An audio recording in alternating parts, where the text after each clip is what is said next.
to go back to history, I mean, common sense will tell you, even European history. I mean, I'm not saying that Europeans are essentially bad or what, but a lot of their history and culture can somehow give you a guide on how badly they have treated Africans. They colonized Africa and enslaved a significant chunk of their population. Subsequently, if you take a look at even more recently, there's a lot of overt racism against Africans and just immigrants until today. Whether in Africa, especially in Europe, like let's say you take a look in Europe, for example, there are football matches and all that. You will hear racist, or you occasionally will hear racist chants against players that they don't like. For example, people are black, they'll call them monkeys. A lot of very overt racism. They don't even try to hide that racism because there is more freedom of speech in these countries. And even laws against racism don't work in these countries. There's always cases and instances of racism. You notice very, very obvious, and they don't even hide this type of racism. They don't even try to be polite. That is a very different, very brutal type of racism we're talking about. But in China, you see, for example, and also you must understand relations have been tense for years. This goes back all the way in history. You just can't change historical facts. The fact that Europeans, because Europeans has done a lot in the last in the last few hundred years, and it is normal for them to feel proud, to feel superior to other nations. Because when I'm saying Europeans are talking about Western Europeans, it's normal for them to think that they are intrinsically superior because of their history. But if you talk about covert racism and just plain and just a lack of common sense, right? They're always let's not talk about US. Talk about US. They were also part of the transatlantic slave trade. The African Americans were really only free somewhere. They have a bit more freedom. For example, the freedom to vote in the 1960s. I don't know exactly, but they only had the freedom to vote in the 1960s. Just visualize it. Just imagine it. So you can understand the mentality of the Europeans towards this group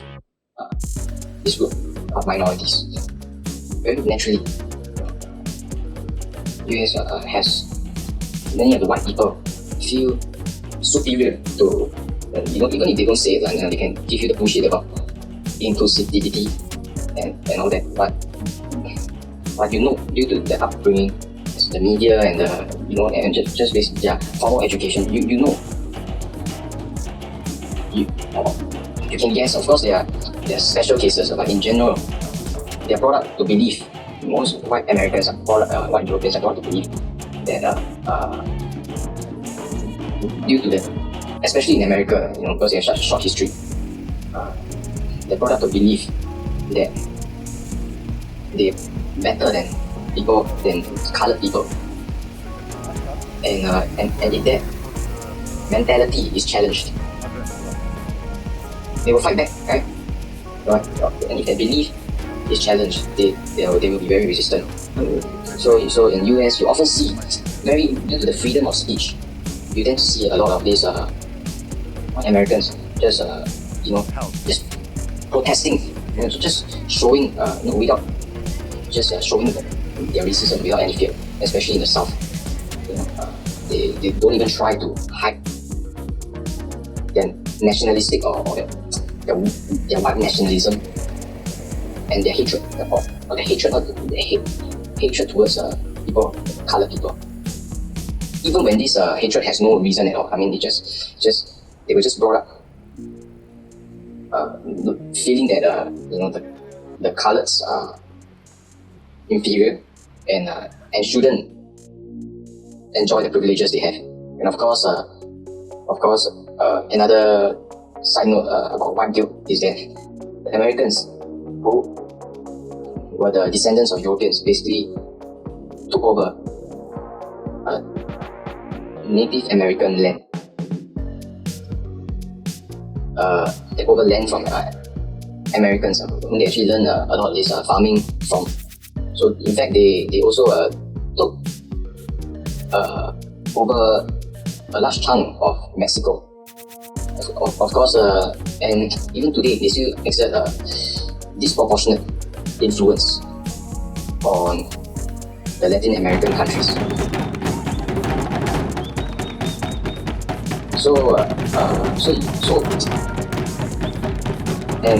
And because of this disproportionate influence on these Latin American countries, I mean, they are not well liked, you can say. Americans in general, at least from a political standpoint, and even people to people, they are not very well liked. Of course, there are always exceptions to this. I think, of course, especially in recent years, I think.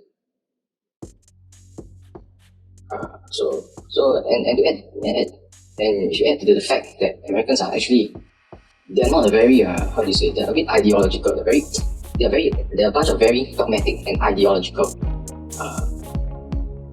people. Meaning to say that they are very into ideology, very dogmatic by nature. They believe in when I talk about Americans, I'm talking about white Americans. So they are very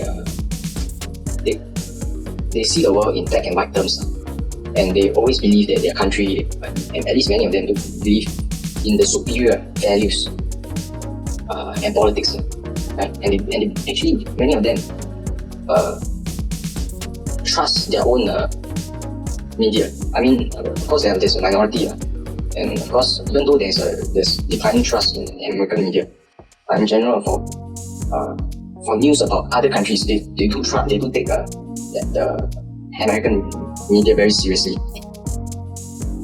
So when you see things from a very white and black lens, very right and wrong lens, you tend to hold certain biases that are unhealthy sometimes. For example, like Africa is poor and needy and all that, and because of that, they don't really try to find out more about other countries, because they're so comfortable in their own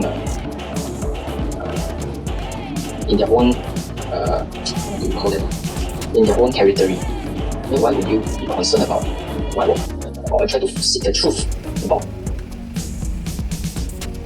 other territories? I mean, it's difficult to even understand their own country, let alone other countries. So they don't really try to find out. So whatever they know, they usually learn it from the media, Western media primarily, primarily the Western media. So, and therefore, they do host. Western media actually sometimes can help you form very unhealthy prejudices. About right and wrong, and then therefore the worldview is always very black and white.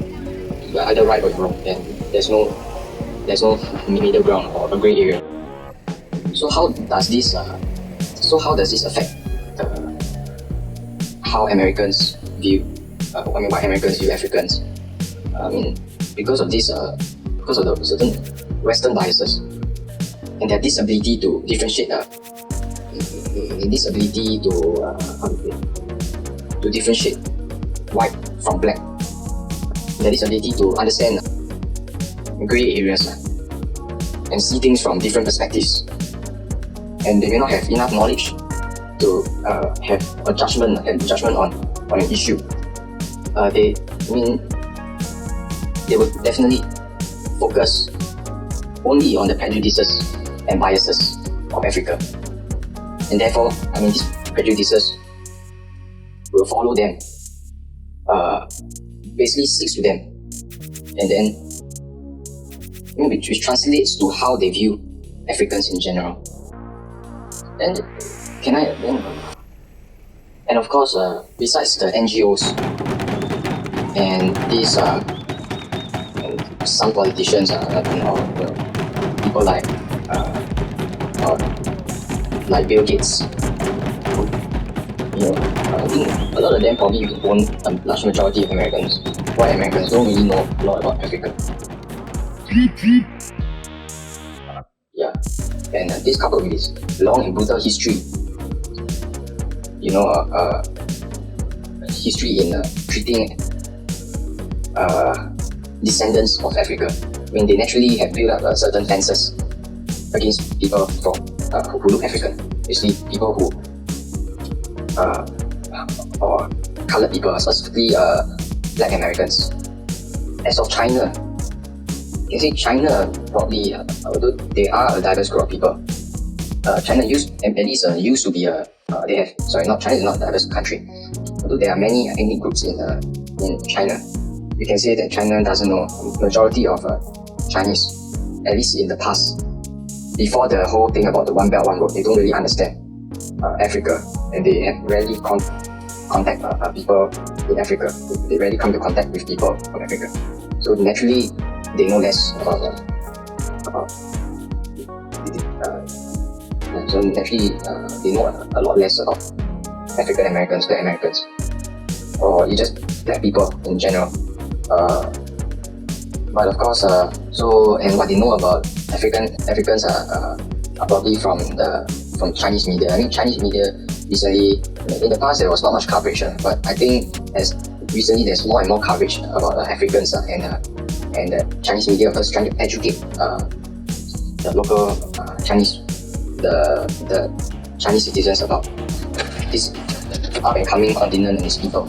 So, and I think there's quite a high number of Africans going to China. So naturally, there's more awareness now than in the past. But in the past, I think so. A lot of this, racism. I wouldn't say racism. Maybe most of the racism in China against Africans is due to prejudices and even ignorance. Or you can even say it has to do with the lack of. You could even say that they are influenced by the media, Western media as well. So I would say, but when it comes to a political standpoint, I mean, you should understand that China and Africa have since the Mao Zedong time, maybe in the 1960s, 1950s, they have built relationships with with Africa, and they have collaborated even in many infrastructure projects. And during that time, there are more people, there's more political exchange, people-to-people relations, and quite naturally, and during this time in Africa, there's a lot of anti-colonial hatred. So quite naturally, this draw them in, so probably this has forced them to develop ties with China, because China and Africa actually, on a political standpoint, they are countries that are colonized by Europeans and Americans. They naturally have a common enemy. So quite naturally, they gel together better. I mean, politically. As for people to people, because of most Chinese, they do have certain prejudices about Africans. Probably they would think the Africans are, in fact, I would say most of the prejudices stem from this fear. So in that many Chinese, they are naturally threatened by the physicality of Africans, as well as, you can say, they might think that these Africans, because they look threatening and so different from us, they might be dangerous. I mean, quite naturally, you have when you see something that looks so I cannot say it's for majority, but I think quite naturally, when you see somebody who is different from you, and you never see, and you are less aware of the existence of such people, you have fences against these people. But mostly fear rather than hatred, or So it's mostly from an ignorance and fear standpoint, and not really and not really because they are racist. You know what I mean? Chinese people know very little about Africans. The only thing they know is that Africans, they look like very scary people. The big, what if they rob me, right? That sort of, or what if, even though I'm in home territory, but these guys, they look scary. And they may have prejudices about Africans due to the color of their skin. Because traditionally, people in China, people who have darker skin are thought to be poorer, they're thought to be farmers, and the people, and usually the elites are fairer looking, at least historically in China. So they might have this prejudice that Africans are poor and dangerous, Africa is a dangerous country, and all that. So these prejudices have started to come down in recent years. So most of this fear of this is not so much of hatred. No, it's nothing to do with racial hatred, or nothing to do with the fear of their land being invaded, or the fear of Africans taking over their territory, or fear of Africans trying to attack them, or the Africans trying to take revenge on them. So Chinese mentality is really a lot about fear and ignorance. It's a lot about ignorance, and then so compared to the American prejudices are far deeper. And one thing about America and Europe is that you have more freedom of speech. And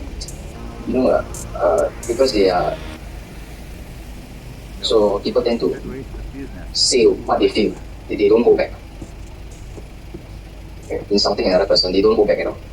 But China, because of there is more collectivism and collective thinking, and more, you don't want to be behaving badly in a big group of people.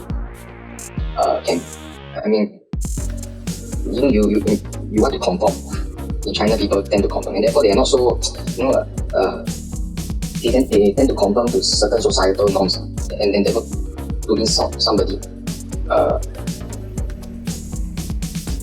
to show their racism overtly is shameful in the society, in the Chinese society. So it's very unlikely that when you're at a football game, you will start making racial slurs, or shouting racial slurs at a footballer, for example.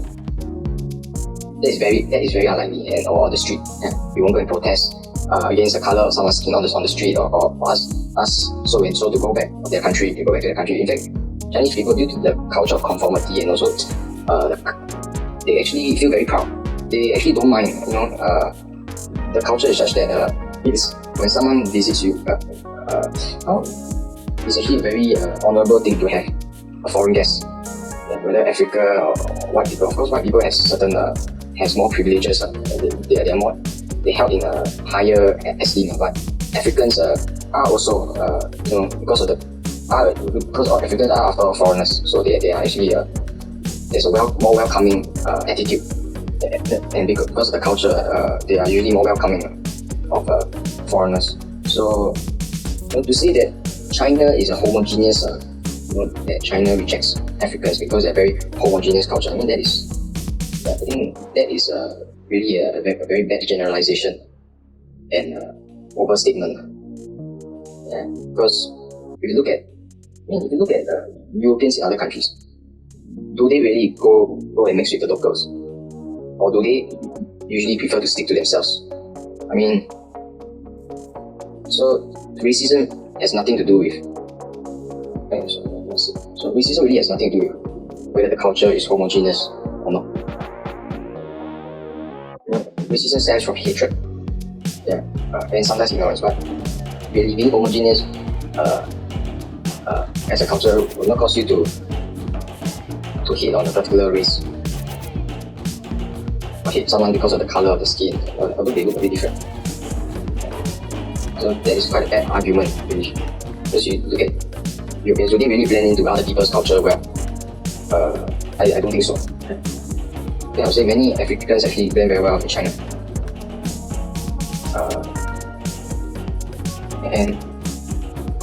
And there are also many Chinese who can blend in very well in Africa by being more open and more culturally aware.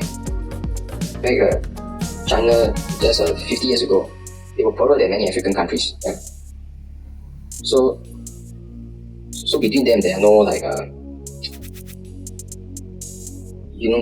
they cannot be jealous of one another. So they understand that wealth is impermanent. China has come a long way. I would say that they hate another country because they're poor and all that. It's just quite unlikely. I think if it was likely to be the case, I think it will probably be more likely for Europeans and Americans. Only because there is a huge wealth gap and financial gap. But for China, because of the history, this has nothing to do with but this really has a lot to do with history. History has shaped many things. So for China, because of the rapid acceleration of wealth, of course, they suddenly feel. Of course, if you ask China now, most of the Chinese people will feel that they are slightly better than the Africans. Yeah, but you must understand, because they only got rich in the last few years. Then during the China's president's time, he once experienced the poverty that was comparable to Africans back in 1950s, 60s, and also today. So he understands a lot. So because of this common suffering, China and Africa usually understands one another better. So when it comes to this, the issue of wealth, but for Americans and Europeans, they are, after the war, they have developed far quicker. So the wealth, they have already accumulated more wealth than the average European American has more wealth than any African for tens of years, so hundreds of years. So quite naturally, they feel more superior. And when you are richer than a particular race for hundreds of years, you naturally feel more superior. This is just common sense. Of course, unless there is something in your culture or education that stops you from doing that. If not, being wealthier than another person naturally makes you feel more superior. You can talk about, it's not true for anybody, there's exceptions, but I would say, even for people who try to, I think, unless this person has no feelings, it's not anybody who has more wealth than another person naturally feels more superior. So I'll just conclude that because of history, politics, human-to-human interaction, and culture, plus the freedom of speech, I can tell you for a fact, the US and Europe, they are far more, even until today, they are far more racist towards Africans than any other nation or any other race or culture on the planet, mainly because of history and culture. So anybody who tells you differently has to be joking, or just doesn't understand the history and politics behind all of this. Then I would say that as more Africans and Middle Easterns make their way to Europe and America for a better life, because the countries are ravaged by war, the more Europeans and Americans, the more dislike and hatred the Europeans and Americans will feel for China. Will feel for the Africans. This is just indisputable fact. So are the Europeans or Chinese more racist to America?